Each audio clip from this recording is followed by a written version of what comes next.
14 millions de dollars ont été promis par les pays amis d'Haïti afin de financer les prochaines élections. Cette promesse a été faite par le Canada, les États-Unis, le Brésil et la Norvège qui se sont engagés à financer les prochaines compétitions électorales lors d'une rencontre qui a eu lieu au siège des Nations Unies à New York la semaine dernière. En pile pays qui prend la parole pour saluer quand même l'effort qui fait dans le cadre de réalisation de l'élection en Haïti. Et il y a même pays qui fait connaître que il y a une mauvaise prévision. Prévision a été révélée au pas bon parce qu'il n'y a pas de quoi que l'élection va arriver déroulée. En tout cas, que toute machine est déjà en place pour que l'élection arrive faite assez rapidement. Et donc, tu as posé problème l'argent qui manquait. Hein?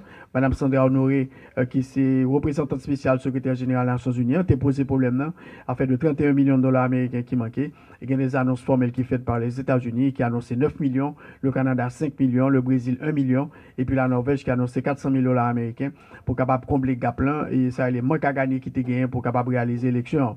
Et le président Opon, qui prend la parole, président du Conseil électoral provisoire, là, a réaffirmé que l'élection en fait, en tout cas, premier tour élection en fait, 9 août cap vini là, selon la déclaration du président Opon été fait. Donc, nous même au niveau du gouvernement, nous réaffirmons l'engagement, nous, la police nationale, déjà pratiquement, et travaille sur plan, élaboration pour sécurité pour l'élection. Nous-mêmes, nous parer. Donc, ça nous aide pour toute population préparer pour la voter et que nous aide des candidats pour une bataille d'idées qui fait dans le cadre de l'élection. Ça, parce que l'important, que pour pas qu'il y ait violence qui est faite dans l'élection, donc l'autre candidat aussi pour capable de vendre image, vendre programme auprès de la population, mais violence pas la donne.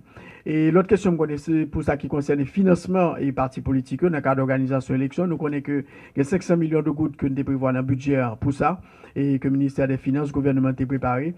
Et bien, il y a un mécanisme qui est en cours d'élaboration et que des annonces qui sont faites assez rapidement sur comment ils vont financer les partis politiques dans l'élection. Parce que quand pile parti politique, quand pile candidat, nous-mêmes ça nous souhaitons que vraiment que l'élection bien déroulée et nous-mêmes n'avons pas assumé responsabilité nous jusqu'au bout de ça pour créer bonnes conditions pour l'élection faite et nous mettons pour candidats jour au lieu, pour population jour au lieu pour nous capable aboutir à un renouvellement personnel politique en Haïti. L'Office national d'identification, l'ONI, continuera de délivrer les cartes électorales jusqu'à la veille des élections, mais les personnes inscrites après la fermeture du registre électoral, soit le 11 mai dernier, ne pourront pas voter. La liste électorale générale a déjà été acheminée au Conseil électoral provisoire. C'est l'annonce faite par le directeur de l'ONI, Jean-Baptiste Saint-Cyr, lors de la traditionnelle conférence hebdomadaire du ministère de la Communication. À moins d'un mois de la tenue du premier tour des législatives, l'Office national d'identification amorce une campagne de distribution massive de cartes électorales.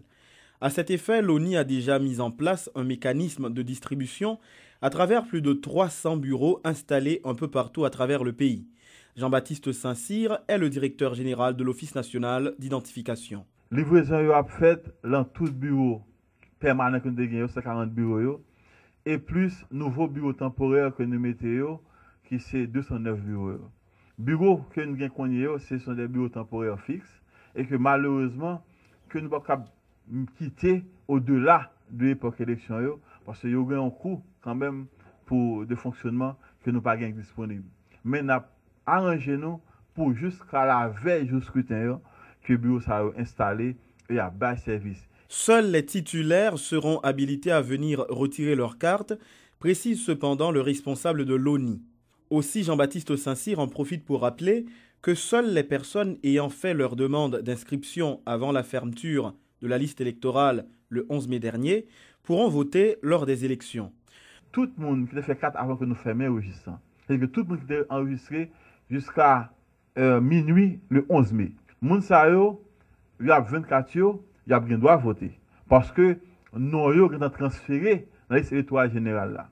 Mais les gens qui fait 4 jours après 12 mai, il y a toujours recevoir 4. Mais puisque nous transférons la liste et que nous avons fait le 11 mai, donner ça va pas transférer par le CEPA qui lui-même va faire des listes électorales partielles qui va afficher dans le bureau électoral.